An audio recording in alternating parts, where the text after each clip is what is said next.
Imagine spending years saving for your dream boat, only to have it turn into a $15,000 nightmare because of a sound you didn't even know you should listen for. Sometimes it starts with a slight flex under your foot near the bow. Nothing major, you think, but then the surveyor's mallet hits the deck, and that solid thud turns into a hollow, dead ring. Your core is rotted, and it's been wet for years. This is the reality of neglected sandwich construction. Today, I'm going to share with you exactly how builders use core construction, why Balsa can be a ticking time bomb, and most importantly, the steps you can take to spot a failing deck, hull, or rudder before you even make an offer. But first, let's start with the why, because understanding where to look for issues on boats means that you need to understand how core decks and hulls are actually built. It's called sandwich construction, and it's just what you'd expect. A fiberglass skin on the outside, another on the inside, and a core material in the middle doing the structural heavy lifting. Boat builders love this because it solves a weight problem. To make a fiberglass panel stiff, you have two choices. Make it incredibly thick and heavy, or increase the distance between two thinner skins using a core.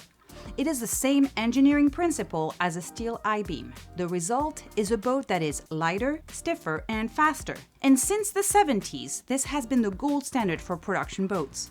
When done right, it is superior engineering.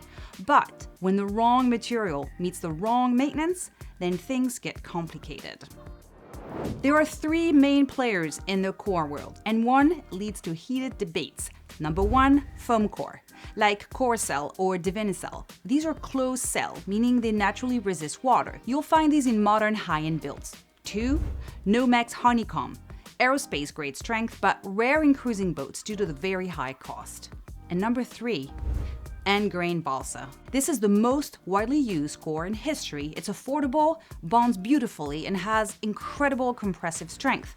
For decades, it was the best option available, but balsa has an Achilles heel that every buyer needs to understand, and I will get to that in the next section. One more comment on boat building. Most reputable builders who use balsa restrict it to decks and above waterline sections, where panels can at least theoretically dry out over time.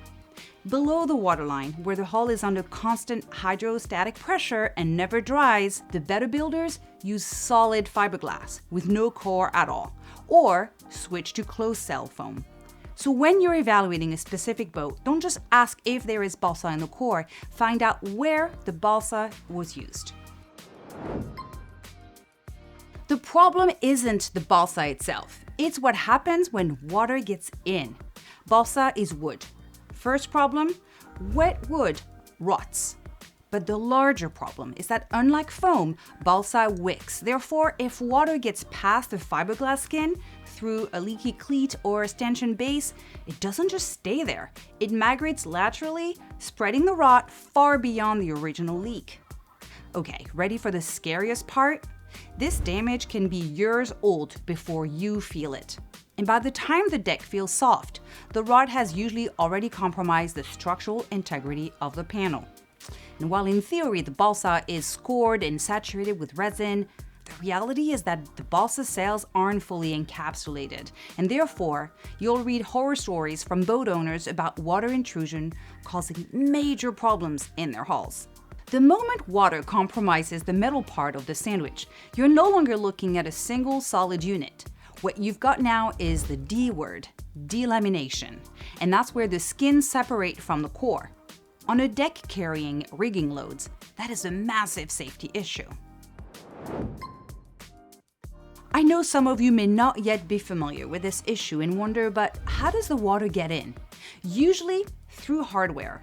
Sealants age, bedding fails, and fasteners vibrate loose. However, there is one specific entry point you need to watch for on a used boat: injection holes. If you see a pattern of small filled drill holes on a deck, someone tried to save the core by injecting resin. And I hate to say it, this almost never works long term. Why? Because it traps the moisture inside and the rot continues underneath the fix. Most surveyors will tell you injection holes are one of the biggest red flags you can find. All right, I got some good news for you now. You can detect this problem if you know how to look. And some of this comes into play the very first time you look at a boat, so pay attention and you'll be glad you did. There are 3 ways to detect coring problems. 1. The tap test. This explains why surveyors will go around the boat and tap the hull and deck with a rubber mallet. A healthy core sounds like a solid thud, but a compromised core sounds like a dead hollow paper. Number 2. The moisture reader. This one is pretty straightforward if executed properly. You look for readings on a scale. A little elevated near a fitting is one thing. A maxed out reading across the whole foredeck is likely a disaster. Number 3. Visual staining. Look below deck. Dark staining on the underside of the laminate tells the story of where water has traveled. Look for wood stains along bulkheads and especially near portholes and chain plates.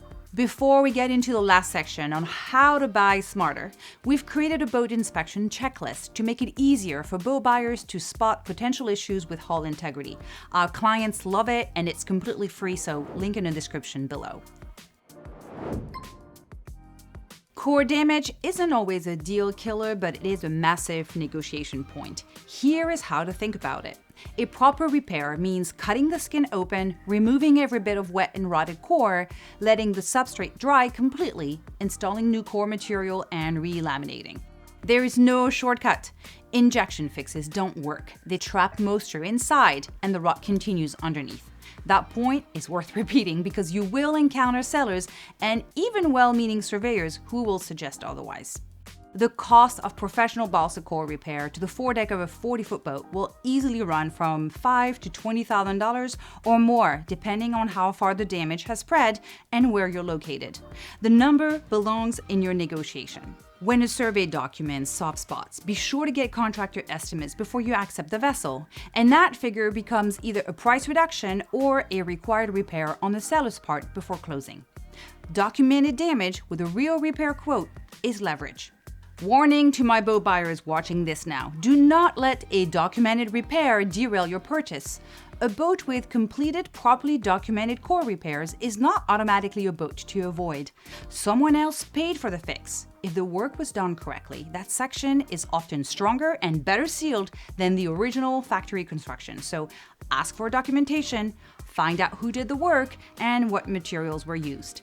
A repaired core with a paper trail is a very different situation from a neglected one with injection holes.